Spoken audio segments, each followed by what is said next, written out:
G'day, Ziggy D here, and welcome back to Monday Musings. Some of my older subscribers will probably recognise this series, but a lot of you guys are new subscribers since doing Path of Exile content and things like that. So, the show is basically, every week I like to reflect on a particular topic, usually one related to my life as a gamer and trying to improve my life and basically, trying to be a better gamer and being a better person in general. That's usually the topic, but it can range a fair bit, and sometimes you guys often inspire these thoughts as well through your various comments and messages and things like that. So in the past I've covered topics like doing what you love, which was actually a response to a video from It's Jaded, earning a living playing video games, and how I save money to do what I love. So those sorts of topics like that. If you hear any cute squeaks or jingles in this particular Monday Musing, it's just because we're looking after a cute little dog and she has all these little toys that sort of look like this and make lots of sounds and things like that. Actually, I'll give her a guest appearance on the show because she's pretty darn cute. This is Charlie Dog, and she is just ridiculously cute. Look at that thing. Hello.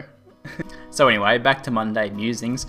Today I want to talk about progressing through failure and finding your thing. So the thing that you want to do, I guess, what you want to do for a living, what you want to do in life, and just the thing that you enjoy, because this is something a lot of us struggle with. It's something I've struggled with, it's something my partner struggles with, and I'm sure it's something that many of you guys struggle with. So I got some super rough notes, but this show can get pretty rambly at times, so bear with me. The footage I have in the background for you today is actually some tournament footage from Chronoblade. I did pretty well in this particular tournament. Managed to get on the leaderboard somewhere in the top 10, so a bit of interesting gameplay for there. I actually covered Chronoblade in a recent video, so I'll link to that as well so you can go check that out in case you missed it. So what inspired the topic for this week was a conversation I was having with another YouTuber named Happy Jack, which you may have seen me do some Path of Exile podcasts and some other YouTube success podcasts with on my other channel. He's doing very well on YouTube and just in, sort of personal success, and he's done a lot of things like turned around his fitness and all this sort of thing. And we were just talking about this idea of failing forwards, basically, the different things that we've tried in the past that have led to what we're doing now, to our, our somewhat success at the present time. So he was talking about, his different forays into different businesses and a lot of his ideas and things like that, and how many of them were failures, but how it's important if you do want to find your thing to do that idea of failing forwards, to always be taking steps in some direction that will connect together. So I suppose pretty relevant here is a bit of a backstory on how I got to where I am now, and how I failed forwards, or not always failed, but sometimes the small series of successes and leaps of faith that led to where I am now. Because for those of you who don't know, I do YouTube full-time, basically. I play some games and I make some videos and spend a lot of time interacting with you guys, and I'm able to earn enough money from the ad revenue and things like that to just about pay the bills. It's getting there. It's something I still need to keep working on quite a lot to be able to be comfortable, but we're getting by, so I consider that successful because I'm able to do something that I really love, provide you guys with free content, and be able to somewhat earn a living doing so. But I didn't just wake up one day and thought I wanted to do YouTube. When I was studying marketing and management in university, YouTube was not even on my radar. So it's not like I didn't see the potential of things like YouTube, I just didn't think it would be something that I did. So I guess what got me started was a failure with work. I consider my working career to be a failure. It wasn't particularly bad. I worked in retail for about 5 years, and overall, I worked for Target, and it was a good job. Like, very, very enjoyable, good conditions, reasonable pay. Nothing really to complain about, but it really wasn't for me. I can't handle working a 9-to-5 job. It just doesn't feel right for me. So I consider that little experiment a failure, but I guess it's also a success in the sense that it led me on to future things. So about a year ago, probably maybe a little bit more, when I couldn't take anymore the typical 9-to-5 job. I knew that I had to create something for myself, to make some sort of success for myself outside of that standard job approach. So I started doing things like researching web development and writing. And I did a lot of this. I did a lot of writing, especially for like AdSense revenue share sites. So I probably have about 30 to 40 articles that I worked pretty hard on up online, and they make me a couple dollars a month. So it's really not enough to earn a living off. So you could definitely consider that to be like a failure in the idea of me being able to earn a living off doing that. However, that did lead into freelance writing. So basically people saw that the stuff I was writing was very high quality, although it wasn't earning me much money, and they were willing to, contact me and supply me with the things that they wanted me to write articles for them. So I was able to earn some upfront money. And this provided me with the opportunity to be able to not have to work a full-time job. I was able to earn about enough doing, the small AdSense earnings and doing this freelance writing to be able to, I guess, buy myself time to figure out what I wanted to do. So although freelance writing was able to earn me a bit of a living while I was doing it, it became something that I really didn't enjoy. So I consider that another failure or another small success, another failing forwards. Basically, I was able to take the step from, the failure of writing for AdSense revenue share and trying to earn a living doing that sort of like web online income, and then move into another small success or slash failure with, being a freelance writer. I thought, maybe I could be a freelance writer. And then after a couple months of being a freelance writer, I decided that really wasn't for me. So I kept freelance writing, out of necessity. You still got to pay the bills. But for some reason, I don't even really know how. I think it came out of one thing that I do consider to be a small success. So in amongst all of this, this writing and online stuff that I was doing, I discovered StarCraft 2. Now, I really was not a PC gamer before now. I was mainly a console gamer, but StarCraft 2 awakened something in me. It showed me the potential of gaming as a really strong personal development thing, and I guess made it much more serious in my mind. I saw things like esports happening. I got really into the esports scene, even competing myself briefly. I competed in a local LAN and won $60. So I saw the potential of gaming. That gaming was taking this path into the future where people might potentially be able to earn a living there, and that was something I hadn't thought about at all when I was in uni. My original plan was to be like a manager of retail or something like that. Obviously, that didn't really turn out to be what I ended up wanting to do, but that was the progression that I had to take into doing this. So I got really into StarCraft, and so into it, in fact, that when I was at work at the time, when I discovered StarCraft, I just couldn't think about anything else. So I needed some sort of outlet. So I took all that energy and put it into making a site, which is called learningsc2.com. And it's still up. I haven't posted anything on there in ages, and it might be something I'll come back to. But I wrote a lot of articles on that were, I guess, pretty good. Like, I thought they were pretty good, at least. Some other people got some enjoyment out of it like that. And that sort of led into me just trying to make a couple YouTube videos. I recorded some coaching sessions I did with a friend, and I put them up on YouTube and just like whatever, just for fun. And then YouTube said, there's this AdSense monetization thing, and I'm like, oh well, I've already got AdSense set up for the thing. I might as well maybe, I might earn like a cent or something. And I put it up, and I think I earned like a couple dollars, and I was like, wow, this is so much easier than writing, so much more me. Like, I can do something. The thing I couldn't do with writing was write about games. You can't write about games and earn money, really. It's really difficult to do that. But I could make videos on games, and people could watch the videos. I was like, there's actually potential here. So Diablo 3 is coming up, and I'm really into the game, and I've been talking with friends and even doing a podcast with some of the guys for Diablo 3 up to its release.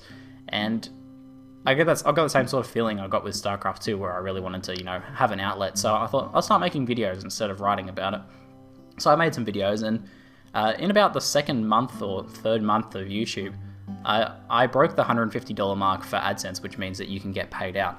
And I thought, wow, okay, I think I might have stumbled upon something that I really both enjoy and that has potential. So that, that led forwards into me eventually being where I am now. Like, I kept building on it. I saw the potential and things like that. So you really have to follow these things that, even if you don't think they're the end goal, or maybe if you think they're the end goal but they don't end up panning out, they often lead into these wiggly paths that lead you somewhere interesting. Basically, you could be in high school at the moment and have no idea what you want to do after high school. You're not sure if you want to go to uni, you're not sure if you want to work a job. The worst thing you can do is just do nothing.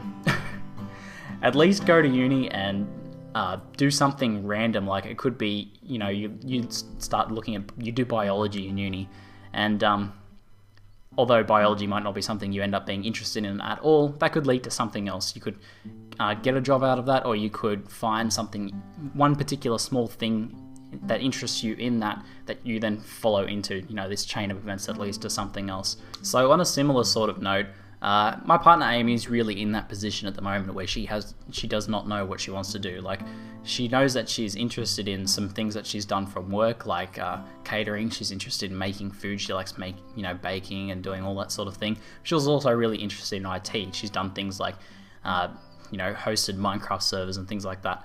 So she knows these different things that she's interested, but she's kind of at this point where she feels like she's stalled, like she doesn't know which one's the right decision to take. So we talked about it a fair bit, and I guess we agreed that you need to take some sort of step into any one of those ones. It could be she gets into catering, it could be she tries to start in IT, and maybe the one she chooses is the wrong decision. Like, if I don't even think there's such a thing as the wrong decision, because I think any decision is a step forwards.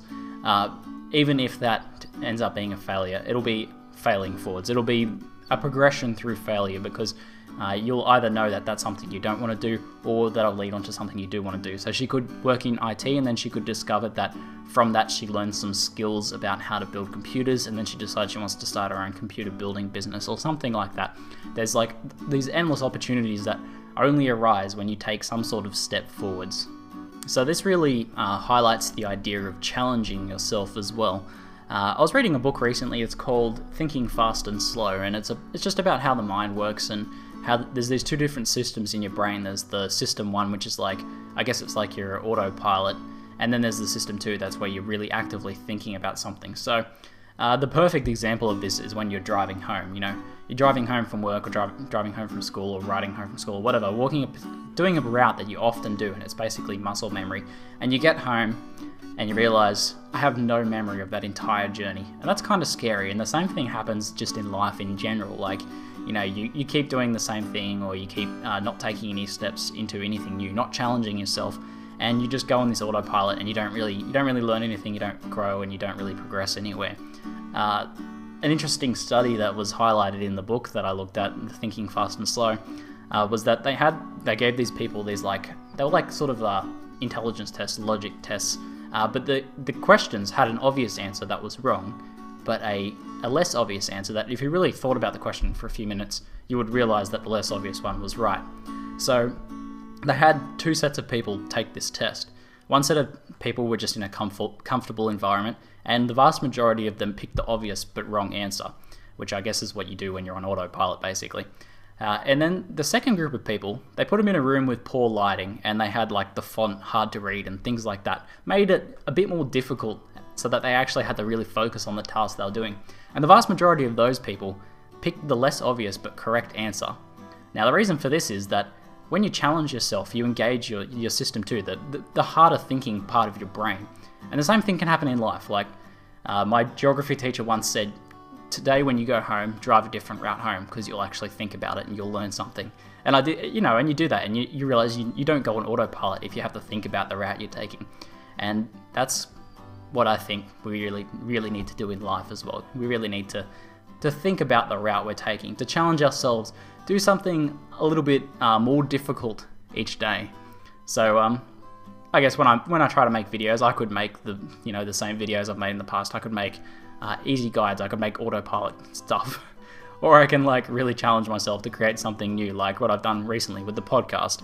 That's something I never thought I would have had the guts to do. Engage someone like Kriparian in a show, have this like celebrity person on there, and be brave enough to talk to them and host this show and take that step. But if you want to progress anyway, you have to challenge yourself in these sorts of ways. So the final thing I'm going to do is tie this all into an example in gaming, because that's fun to do. I'm a gamer, you guys are gamers, and it's kind of cool to relate gaming to real life, because I think there's so much personal development opportunities and things to learn from gaming. So let's talk about Path of Exile. coming up with a build in Path of Exile that works is very difficult. I've come up with countless builds in the past that just simply don't work. Now, each one of those, however, I've learnt something very tangible. So it's been, that I need more survivability at this point in the game, that resistances are important, that these certain skill sets just don't work together. Like recently with my Ice Shot Ranger, I've decided that Ice Shot, Blood Magic and Pure Evasion just don't work together. So I consider that a failure, but I've progressed into, I've been able to, recover that build. Oh, that's just a little teaser. I'll make another build recap on that pretty soon, because I have changed it and it's working towards something interesting. But each one of these failures in creating a build that works has been failing forwards, has been this progression of failure that's led into builds that have worked. And I've made some pretty good builds that have worked as well. So try and challenge yourself each day to do something, something maybe that you don't think will be successful. There you go, there's the squeaking dog. Or, hello. Or that maybe only a minor success, may not be the thing that you end up being, that ends up being your thing, or the thing that ends up being your success story. But if you're taking some step in some direction, then it's going to lead on to other things, or it's at least going to process of elimination you towards something good. So hopefully you guys have been able to take something from this ramblings, and that you've enjoyed the background footage at least. Anyway, if you guys have any comments on this sort of topic or anything else, or if you want to inspire future Monday musings, then, leave them in the comments below. That's it for now. I'm Ziggy D, and thanks for watching.